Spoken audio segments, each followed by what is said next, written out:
明星夫妻档一言一行，很容易受到外界揣测而产生乌龙传闻。因为最近宋慧乔和宋仲基就被大陆网友瞎传婚变，让公司不得不澄清灭火。而玉女掌门人周慧敏也曾经传出婚变，上个月庆祝结婚10周年，戳破外界不看好的舆论。韩国女星宋慧乔用围巾遮住半张脸，现身机场出国工作。不过手指没戴婚戒被大陆网友疯传她和宋仲基感情生变。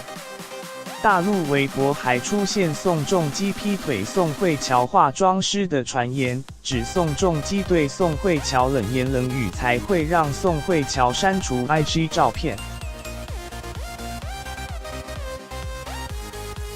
网友更爆料宋仲基跟小三同居，消息从大陆传回韩国，让经纪公司觉得太荒谬。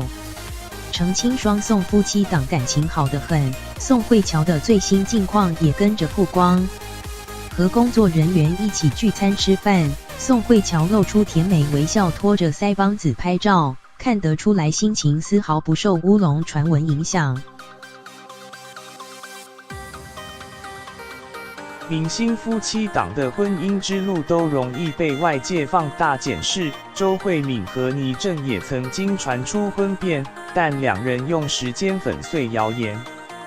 港星周慧敏因为其实认识了那么多年在一起，什么礼物都已经收过了，所以就是在重要的日子能够在对方身旁，就是最重要的事情。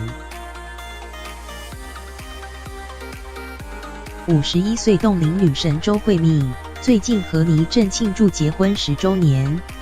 虽然没收到贵重礼物，不过周慧敏最喜欢的就是有老公陪伴在身边，象征爱情长跑20年，依旧是甜蜜蜜。